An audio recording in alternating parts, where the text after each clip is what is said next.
सहज ही अपनी ओर हम चले वतन की ओर।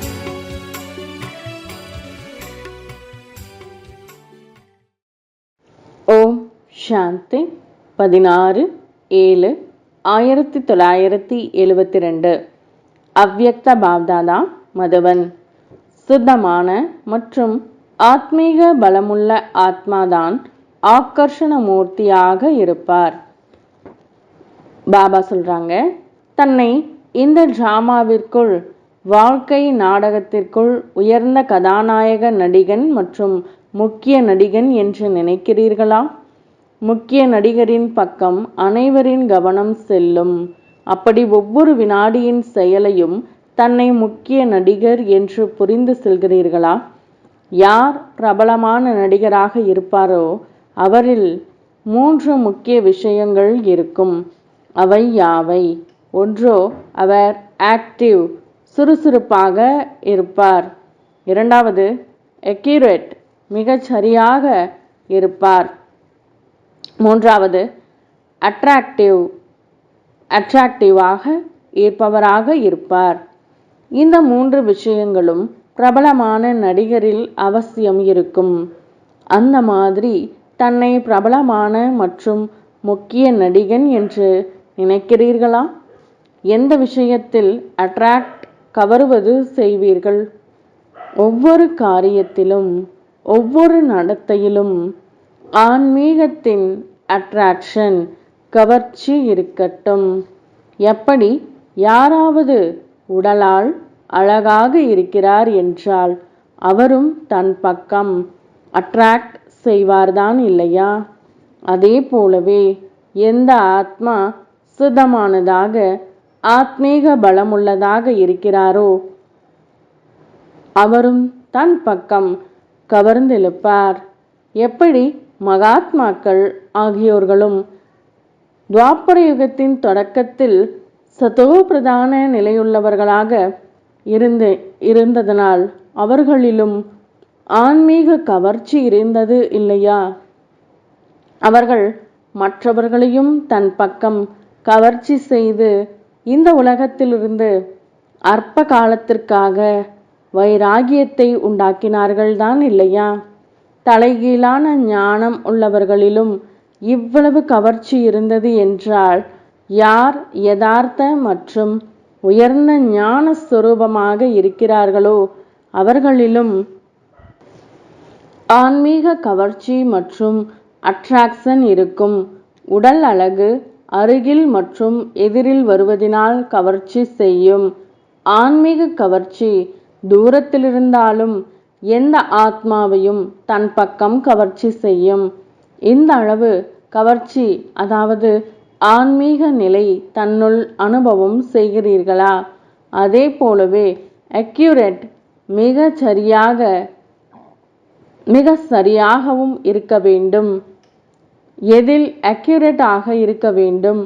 மனதில் எழும் எண்ணங்களுக்காகவும் என்ன ஸ்ரீமத் கிடைத்திருக்கிறதோ, வார்த்தைகளுக்காகவும் என்ன ஸ்ரீமத் கிடைத்திருக்கிறதோ, மற்றும் காரியங்களுக்காகவும் என்ன ஸ்ரீமத் கிடைத்திருக்கிறதோ, இந்த அனைத்து விஷயங்களிலும் அக்யூரேட்டாக இருக்க வேண்டும். மனதில் கூட அக்யூரேட் இல்லாமல் இருக்க வேண்டாம். என்ன நியமம், மரியாதைகள், டைரக்ஷன் இருக்கிறதோ அந்த அனைத்திலும் அக்யூரேட் மற்றும் ஆக்டிவாக இருக்க வேண்டும். யார் ஆக்டிவாக இருக்கிறாரோ அவர் எந்த நேரம் எப்படி தன்னை ஆக்கிக்கொள்ள நடத்தி கொள்ள விரும்புகிறாரோ அப்படி நடத்தி கொள்ள முடியும். மேலும் அதே மாதிரியான ரூபத்தை தாரணை செய்ய முடியும். அப்படி யார் முக்கியமான கதாபாத்திரம் உள்ளவர்களோ அவர்களில் இந்த 3 விசேஷங்களுமே நிரம்பியதாக இருக்கும். இவற்றிலிருந்து எந்த விசேஷம் எத்தனை சதவிகிதத்தில் குறைவாக இருக்கிறது என்று இதில்தான் பார்க்க வேண்டும். ஸ்டேஜின் நிலையின் கூடவே பர்சன்டேஜையும் சதவிகிதத்தையும் பார்க்க வேண்டும். ஆன்மீக நிலை இருக்கிறது, கவர்ந்திழுக்க முடியும். ஆனால் எத்தனை சதவிகிதம் இருக்க வேண்டுமோ அது இருக்கிறதா? ஒருவேளை சதவிகிதத்தில் குறை இருக்கிறது என்றால் இதை சம்பூர்ணம் என்று கூறமாட்டோம் இல்லையா? தேர்ச்சியோ பெற்றுவிட்டீர்கள், இருந்தாலும் மதிப்பெண்ணின் ஆதாரத்தில் வரிசையின் ரேங்க் உருவாகிறது இல்லையா? 3வது டிவிஷனில் வருபவரையும் தேர்ச்சி பெற்றவர் என்று நான் கூறுவோம். ஆனால் 3ஆம் நிலை எங்கே? முதல் நிலை எங்கே? வித்தியாசம் இருக்கிறது இல்லையா? எனவே இப்பொழுது சதவிகிதத்தை சோதனை செய்ய வேண்டும். ஸ்டேஜ் என்பது இப்பொழுது இயற்கையான விஷயமாக ஆகிவிட்டது. ஏனென்றால் நடைமுறையில் நடப்பது ஸ்டேஜில் மேடையில்தான் இருக்கிறது இல்லையா? இப்பொழுது சதவிகிதத்தின் ஆதாரத்தில்தான் எண் உருவாக வேண்டும். இன்று மிக பெரிய சபையாக ஆகிவிட்டது. எப்படி தந்தைக்கும் சமமான குழந்தைகள் பிரியமானவர்களாக இருக்கிறார்கள், நீங்களும் உங்களுக்குள் ஒரே சமமாக சந்திக்கிறீர்கள் என்றால் இந்த நட்சத்திரங்களின் சந்திப்பு கூட மிக நன்றாக இருக்கிறது இல்லையா? சங்கமயுகத்து மேலாவோ சந்திப்பு இருக்கவே இருக்கிறது. ஆனால் அந்த மேலாவிலும் இது மேலாவாகும். மேலாவுக்குள் விசேஷமாக எந்த மேலா நடக்கிறதோ அது அதிக பிரியமானதாக இருக்கிறது. பெரிய பெரிய மேலாக்களிலும் ஒரு விசேஷ ஸ்தானம் உருவாக்கப்பட்டிருக்கும். அங்கு அனைவரின் சந்திப்பு நடக்கும். சங்கமயுகம் எல்லைக்கப்பாற்பட்ட மேலாவாக இருக்கவே இருக்கிறது.